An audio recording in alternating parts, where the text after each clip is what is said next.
At 21 years old, I hopped on a plane from New York City to Spain to teach English in a town of only 16,000 people. My mom, before I got on the plane, she said to me, "Monica, don't fall in love." Now, what she didn't know was that I had actually told my friends, half jokingly, half seriously, "The next time you see me, I'll probably be engaged." And I was right. I got married about a year and a half later. And, even before getting on that plane, my body knew that I wasn't going to be going back to the US. See, the funny story is that my 3 generations back, my family had actually immigrated from Spain to Cuba to the United States. So coming to Spain was like a homecoming for me. I felt like I was coming back home. Now, I had always questioned whether or not I belonged in the US. I always felt too Latina to be white, too white to be Latina. I was always an outsider in all of the rooms. So for me, coming to Spain felt like coming home. Now, the hard part is the obvious. You're leaving your family behind, you're leaving your friends, you're leaving Starbucks. But really what I was leaving behind was 21 years of work, of building an identity, of what I was supposed to be. And for love, I left that all behind. So the question was, I was in Spain, and the question was, who am I now? And so I did what everyone told me I should do. They said, "Hey, Monica, you're American. You should open up a language school."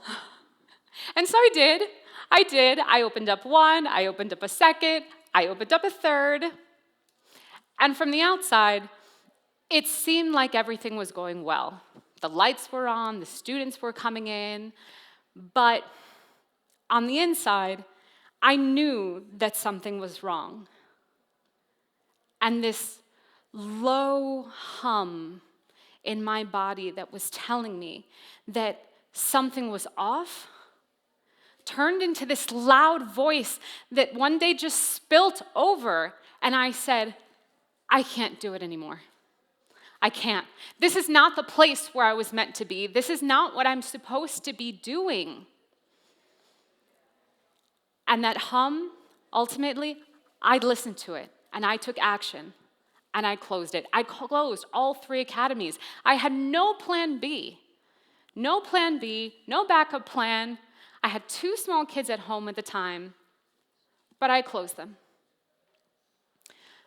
Later on, the usual marketing gigs, translations,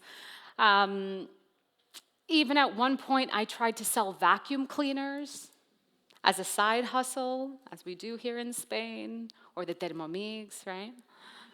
That was me. But I started becoming involved in entrepreneurship groups and talking with business people, and I realized something, that all of us were feeling lost. And then these conversations that I was having with people in my town, I started having them with the executives that I was training because then I started teaching at business schools and mentoring and working with startups, and everyone had the same feeling. They felt that we were lost. They felt like we were lost because the world is changing too quickly for us to keep up with. And so I knew that this couldn't just be a me problem. This couldn't just be a you problem. This was a global problem. This was a global problem. And so I feel like that we're at a different point of time. Because we have been told that we are in the age of disruption. And the age of disruption means breaking down old barriers, optimizing, scaling, using tech. And this is similar to what they told us as a generation. Do well in school. Get the job title, get the promotion, and then you can start to build. But actually, if that was the true strategy, why did something still feel off balance, if that was the truth? And I think I know why. And I think it's because we are no longer in the age of disruption, because we do not want to deconstruct. What we want to do is build, but from a new place, from what I call the emergence era.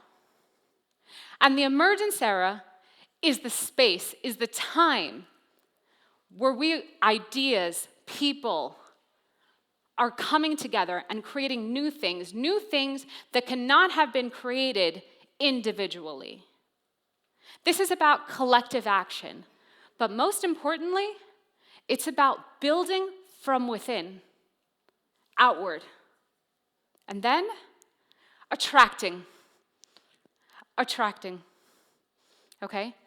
This is what we're doing here.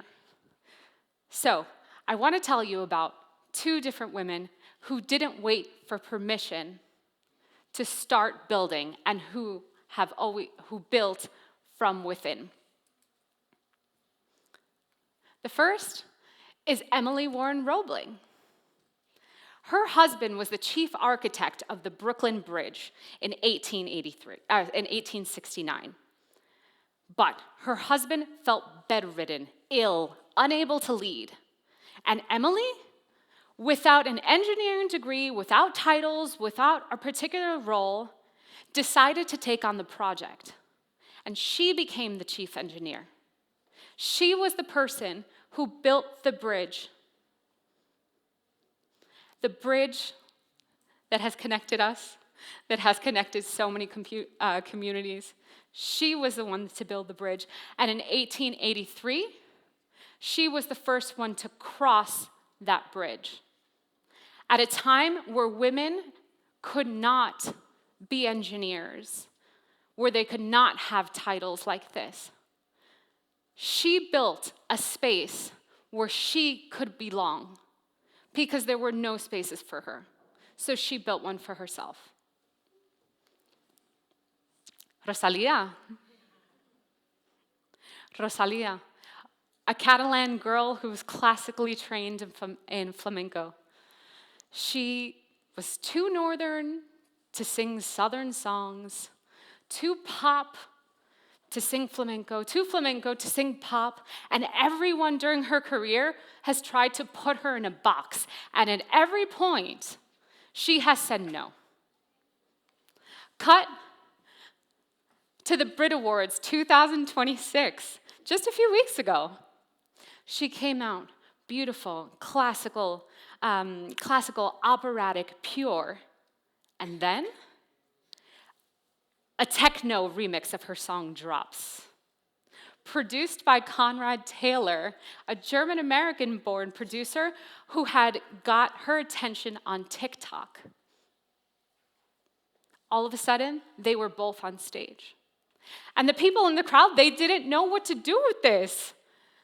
They went for opera, and all of a sudden they were hearing German techno. But what they did feel was the power of the moment, of this clash.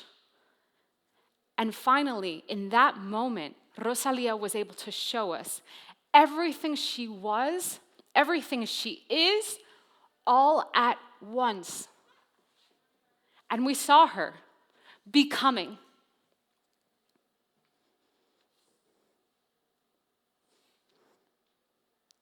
And then there's me. Just me, Mónica Casanova. I spent so much time trying to craft an identity that I thought people would like, that would fit in, that could be part of the cool club.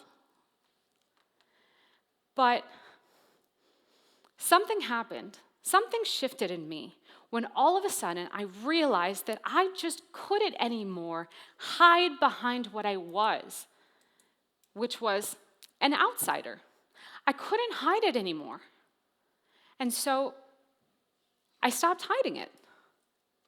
And all of a sudden, amazing things started happening. I started attracting the opportunities, the startups, the work, places I had dreamed to be, because people recognized the authenticity and they were attracted to my center. All of a sudden, my otherness was not a failure. My otherness was not something to hide. It was something that I had to embrace. Something to embrace. So I want to leave you with some things to do, with some words. And it's interpret. Interpret those internal signals. What your gut tells you. Okay? Interpret them. And then move. Move with action. Move with determination, with your feet planted firmly in the ground. Move. And when you do that, you'll start attracting not just followers, right? But new opportunities. And this isn't magic. This isn't magic because people are tired of reading data and optimizing. And people, what they want is that human connection, and they want to feel recognized in a person that is also authentic.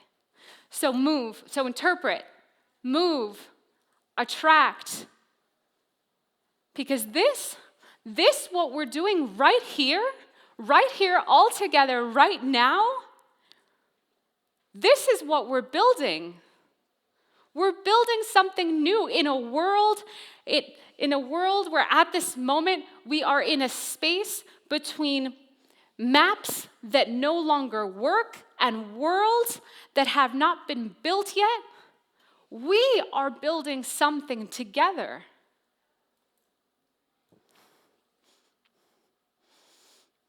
This what we're doing here right now, this is becoming. This is us becoming and attracting from our center. Because if there's anything that I hope that you take away from here today, it's that you do not need permission to build. You don't need permission to build your identity. You don't need permission to build a world that you want to see.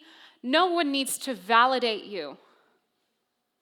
It is not about reading the market harder. It's about knowing yourself better. And that is the strategy of the emergence era. That is the strategy. So, now that you know that you don't need permission to build, I ask you,